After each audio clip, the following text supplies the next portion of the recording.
తెలుగున ప్రేక్షకులు నమస్తే. నన్ను చాలామంది క్రిమినల్లా చూస్తున్నారు. నా జీవితానికి రియల్ హీరో శోభిత. మేము ఒకళ్ళనొకళ్ళని గౌరవించుకునే డెసిషన్ తీసుకున్నాం. 1000 సార్లు ఆలోచించే చేసాం ఆ పని. ఈ మాటలు అన్నది ఎవరో కాదు, అక్కినేని నాగచైతన్య. దాదాపు 3.5 సంవత్సరాలు అవుతుంది అక్కినేని నాగచైతన్య సమంత విడిపోయి. ఇప్పటికీ కూడా ఏ వార్త వచ్చినా చైతన్య సమంత చుట్టూ ఎక్కువ విడాకుల గురించి వస్తుంది. అలానే ఎందుకు విడిపోయారు వీళ్ళు అనే టాపిక్ మీద వస్తుంది. దీనిపైన ఒక క్లారిటీ వస్తే బాగుండు, లేకపోతే వాళ్ళు స్పందిస్తే బాగుండు అని చాలామంది అనుకుంటున్నారు కూడా. అయితే ఈ సందర్భంలో నాగచైతన్య రీసెంట్గా ఇచ్చిన ఇంటర్వ్యూలో చాలా ఆసక్తికరమైన వ్యాఖ్యలు చేశారు. చాలా మెచ్యూర్డ్గా మాట్లాడారు.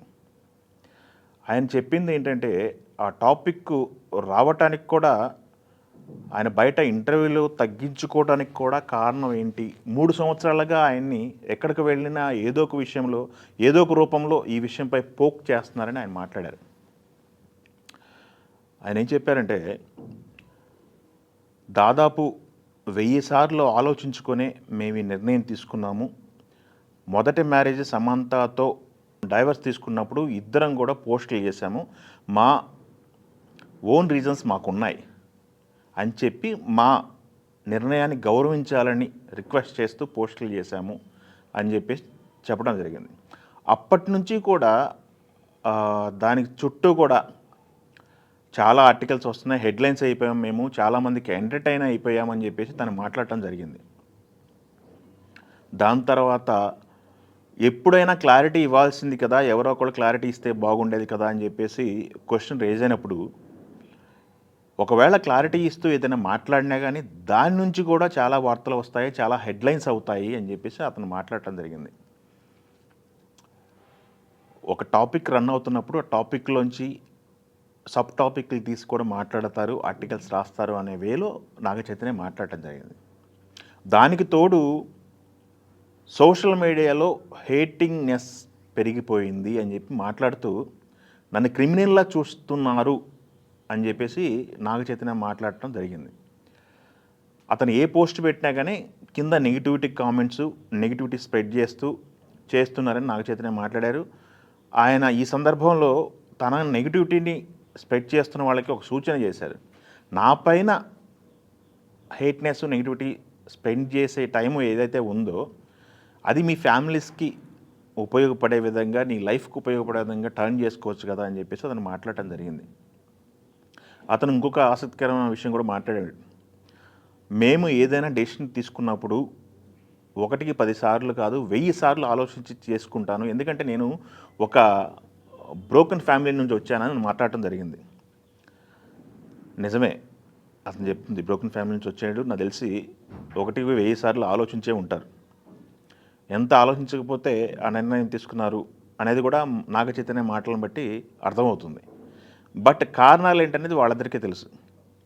బట్ దాని తర్వాత ఇంకా కొన్ని ఆసక్తికరమైన మాటలు మాట్లాడటం జరిగింది నాగచైతన్య.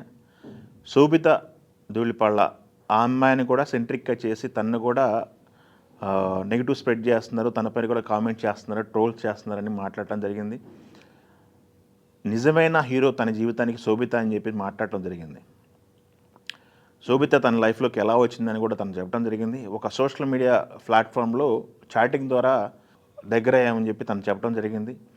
సో దానికి కూడా క్లారిఫికేషన్ ఇచ్చారు. తర్వాత వాళ్ళకు పెళ్లి విషయం కూడా ప్రస్తావించడం జరిగింది. తెలుగు సాంప్రదాయాలని గౌరవించే అమ్మాయి శోభిత అని, అలానే సాంప్రదాయబద్ధంగా మేము మ్యారేజ్ చేసుకున్నామని, ఇప్పుడు ఫ్యామిలీ అంతా కూడా హ్యాపీగా ఉన్నారని తను చెప్పడం జరిగింది. ఎప్పుడైతే సమంత నాగచైతన్య విడిపోయారు అన్న దగ్గర నుంచి సమంత అభిమానులు కావచ్చు, అక్కినేని అభిమానులు కావచ్చు, అందరూ కూడా ఎవరికి తోచిన అభిప్రాయాన్ని వాళ్ళు మాట్లాడుతూ, ఎప్పుడు ఇది దాదాపు 3.5 సంవత్సరాలు అవుతుంది వాళ్ళు విడిపోయి. దాన్ని ఇప్పటికీ అదే టాపిక్ మీద డిస్కషన్స్ అయితే నడుస్తున్నాయి. వాళ్ళు 2017లో పెళ్లి చేసుకున్నారు, 2021లో విడిపోయారు. దాదాపు 4 సంవత్సరాలు, ఇప్పటికీ 3.5 సంవత్సరాలు అయిపోయింది. దీనికి ముందు కూడా సమంత నాగచైతన్య విడాకులకు కూడా సెంట్రిక్ పాయింట్ శోభిత అని మాట్లాడటం చాలామంది చేశారని చెప్పేసి తను నాగచైతన్య చెప్పడం జరిగింది ఇంటర్వ్యూలో. ఇప్పుడు ఇంటర్వ్యూలో వచ్చినటువంటి ఈ టాపిక్ ఏదైతే ఉందో అతను మాట్లాడిన 2:30 నిమిషాలు 3 నిమిషాలు ఈ టాపిక్ దీని నుంచి కూడా చాలా సబ్ న్యూస్లో వస్తాయి, సబ్ డిస్కషన్స్ వస్తాయని చెప్పి తను ముందే చెప్పడం జరిగింది. ఏదేమైనప్పటికీ కూడా ఒక సెలబ్రిటీ జీవితంలో ఏం జరుగుతుంది, ఎలా జరుగుతుంది, ఎందుకు జరిగింది అనే క్యూరియాసిటీ అయితే ప్రతి ఒక్కళ్ళలో ఉంటుంది. ఆ క్యూరియాసిటీ మూలంగానే ఈ 3.5 సంవత్సరాలకి ఈ వార్త ఇంకా రన్ అవుతుంది. బట్ ఈరోజు అయితే నాగ చైతన్య కొంత ఓపెన్ అయ్యాడని చెప్పొచ్చు మనం. తను ఓపెన్ అయ్యి మాట్లాడటం ఈ టాపిక్కి, దానికి తోడు క్లారిఫికేషన్ ఇస్తే పోయేది కదా అని చెప్పేసి వచ్చిన దానికి కూడా ఒక క్లారిఫికేషన్ ఇవ్వటం జరిగింది. సో చాలా సందర్భాల్లో తప్పు సమంతాదా నాగ చైతన్య డిబేట్లు కూడా సోషల్ మీడియాలో నడిచాయన్నమాట. చాలా ప్లాట్ఫామ్లలో ఇండైరెక్ట్గా మాట్లాడుతుంది సమంత అని చెప్పేసి చాలా కామెంట్స్ కూడా వచ్చినాయి.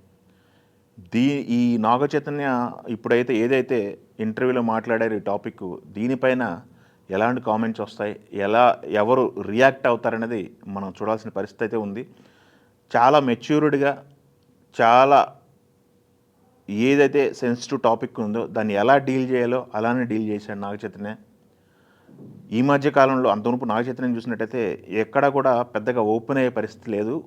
ఈ మధ్య కాలంలో చాలా ఓపెన్ అవుతూ ఎక్కువ మాట్లాడుతున్నారో, తను ఏదైతే అనుకుంటున్నారో తనని ఎక్స్ప్రెస్ చేస్తున్నారు బయటికి. రీసెంట్గా వచ్చిన తండేల్ సినిమా ఉంది. తండేల్ సినిమాలో భాగంగా తండేల్ సినిమాకు ముందు ఇచ్చినటువంటి ఇంటర్వ్యూ, బట్ అది రిలీజ్ రోజు పబ్లిష్ అయింది ఇంటర్వ్యూ అది. తండేల్ సినిమా కూడా ఒక పాజిటివ్ వైబ్ని అయితే నాగ చైతన్యకి ఇవ్వడం జరిగింది.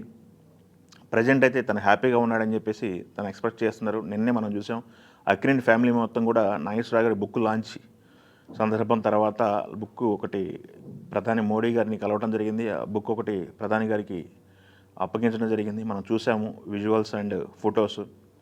అక్కినేని ఫ్యామిలీ అయితే కాస్త సంతోషంగా ఉన్నారని మనం చెప్పుకోవచ్చు. ఎందుకంటే చైతన్య పెళ్ళయింది, అలానే చైతన్యకి ఎప్పటి నుంచో కోరుకున్నటువంటి మ్యాసివ్ హిట్ ఏదైతే ఉందో, మాస్ హీరోగా ఎస్టాబ్లిష్ అవ్వాలని కోరిక ఏదైతే ఉందో అది తండేల్ ద్వారా తీరుతుందని వాళ్ళు కోరుకుంటున్నారు. అలానే రిజల్ట్ చూసుకున్నట్టయితే కాస్త మిక్స్డ్ ఉన్నప్పటికీ కూడా కలెక్షన్స్ బాగున్నాయని చెప్పేసి ఈరోజే పోస్టర్ చూసాం. ఓపెనింగ్స్ 21 కోట్లు వస్తున్నాయంట. ఫస్ట్ డే కలెక్షన్స్ ఎంపై వాళ్ళు పోస్ట్ చేయడం జరిగింది. ఇంకొకటి త్వరలోనే ఈ సంవత్సరం 2025లోనే అఖిల్ పెళ్లి కూడా ఉంటుందని వాళ్ళు అనౌన్స్ చేయడం జరిగింది. ఎంగేజ్మెంట్ కూడా మనం చూసాము. ఏదేమైనా అక్కినేని ఫ్యామిలీకి సంబంధించి, అక్కినేని ఫ్యాన్స్కి సంబంధించి అయితే కొంత దాని ఏమంటారు ఆనందకరమైన వాతావరణం అయితే ఉందని మనం చెప్పుకోవాలి. బట్ ఇన్ని రోజులు 3.5 సంవత్సరాలుగా ఏదైతే ఊహాగానాలు నడుస్తున్నాయో ఆ ఊహాగానాలకి ఇక మీదటైనా తెరబడతాయని మనం ఆశించవచ్చు.